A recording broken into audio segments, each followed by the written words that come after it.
Hi, how you doing? Okay, welcome back to episode 2, The Apprentice. So last time I told you where my story ends in the doctor's office decades later. Today, I'd like to take you right back to the beginning, to a 16-year-old kid, a toolbox, and a job that was about to shape the rest of my life. It was in the late 70s, 74 actually, to be precise, in Somerset, England. My mum took me shopping. Not for nice clothes, for my whites, white shirt, bib and brace, boots, steel toe cut boots. The uniform every painter and decorator wore, I guess, back in those days, because people always ask me, why painters wore white all the time. Well, I guess back in the day, everything was whitewashed because the lighting was poor, i.e. candlelight, that sort of thing. Little gas things on the wall, Victorian era, I guess.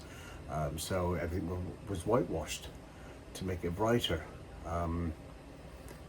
That is why I guess the painters wore white, because it didn't show, and it stuck, So when I see painters nowadays wearing jeans and black t-shirts, and it just doesn't look right, and it look a bloody mess, so that really all there is to it, So anyway, I got to work. I remember standing there, dressed up, feeling 10 feet tall. This wasn't school anymore. This was my career, as an apprentice starting. So my first morning, I turned up early, as you do, to make a bloody good impression, So instead, I guess I became the day's entertainment.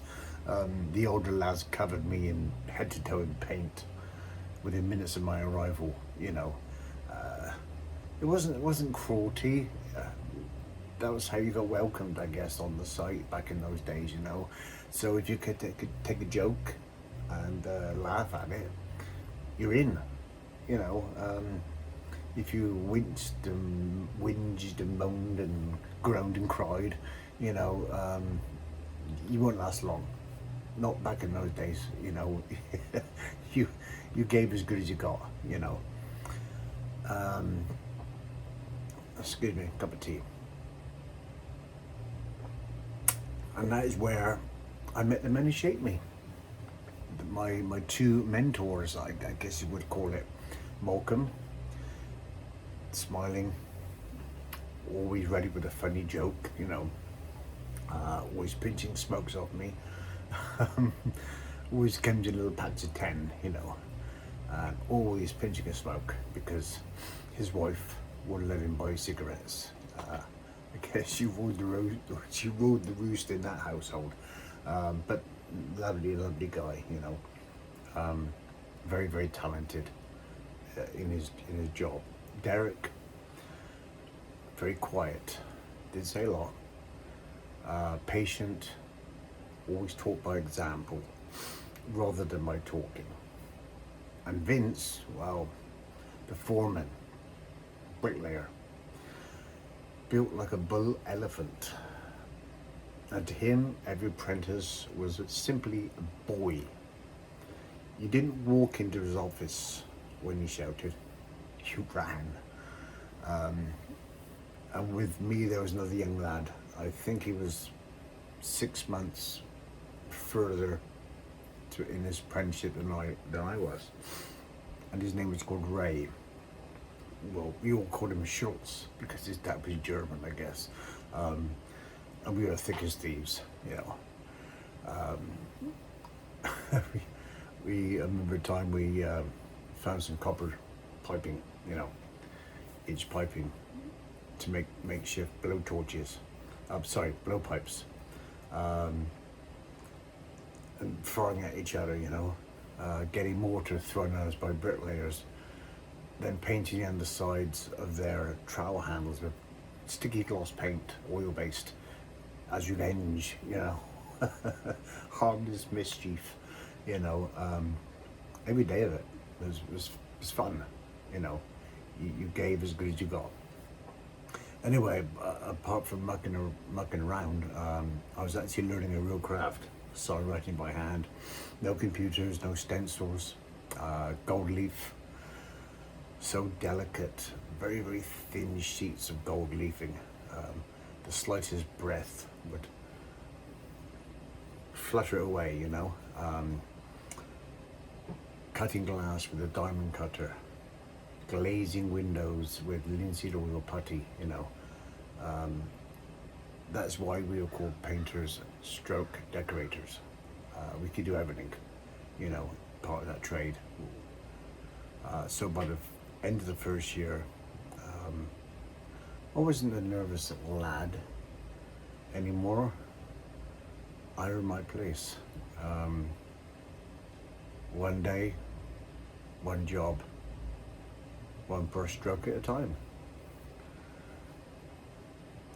I mean, looking back now, I guess that apprenticeship gave me far more than a trade. It gave me confidence, responsibility, patience, and the pride in doing the job properly. Those men were just teaching me how to paint. They would teach me how to work, how to earn respect, and how to become part of the team. It's not just the craft you learned, it's the camaraderie. Always remember, being a new lad, your job was to every Friday go around a bit of paper and a pencil and go to every single tradesman on that building site and ask them what their order was for fish and chips, jippy. I had to collect all the money, and they tipped me a penny, might be enough for me to get myself some chips, God forbid if you forgot anybody, oh my God, you were in deep trouble. Then you had to run back and get their order, in the meantime eating your chips on the way, in the bag. Making cups of tea, another part of being an apprentice, you had to make big pots of tea.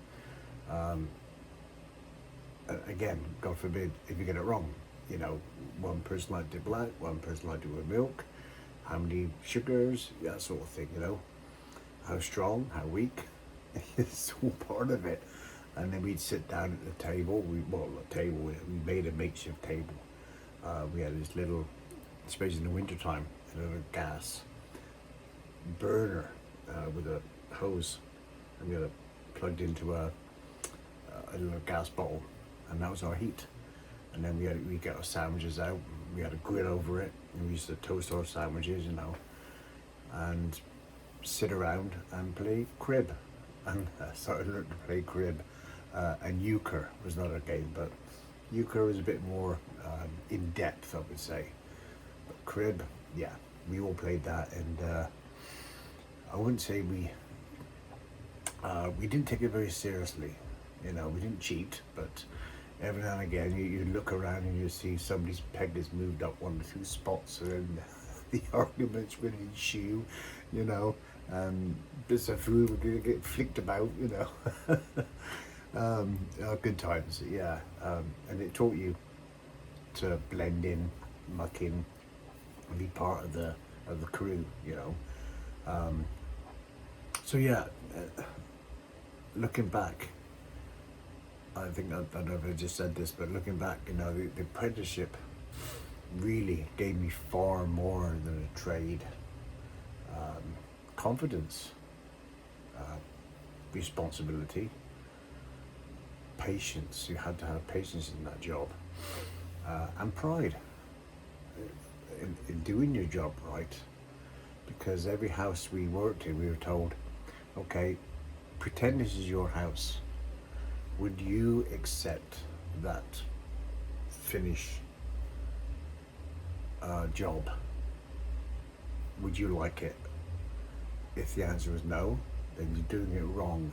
You know, treat every house as if it's your own, and that's how they told me. You know, and I've carried that through with me to today, even at my age.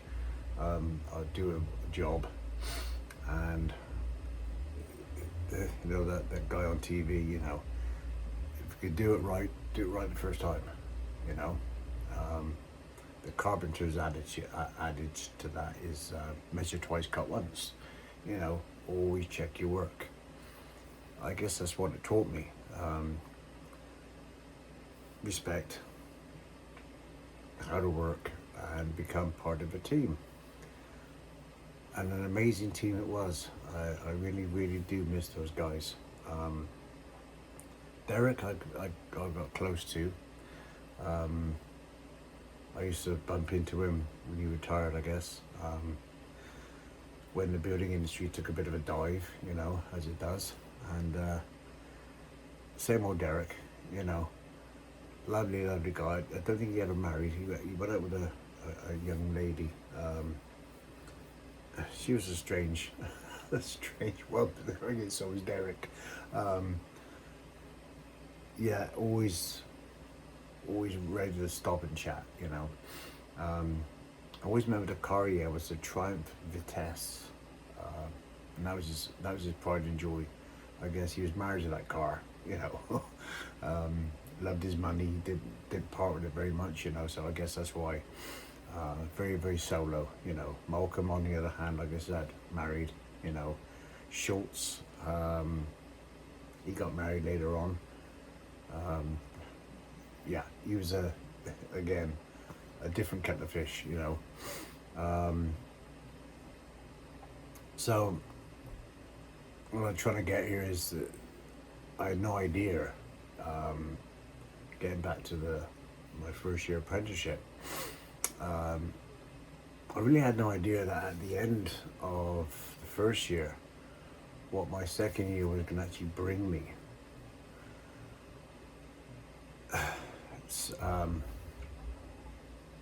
Sorry, sometimes get a bit out of breath because, you know, the crap in my lungs, I guess. So next time I'll take you to a beautiful old Victorian building by the sea. It's called, and it's still there, the Hobby. I'd love to go back there and see it, actually. It's called the Hobby Horse Inn in Minehead, Somerset. It's right on the coast. Just down the road is Butlins, which I think is still there, which where a lot of families go, stay in chalets. You got like a mini British version of Disneyland, I guess. I don't know. I've never been there. I never could afford it, you know. So yeah, it's right on the Bristol Channel.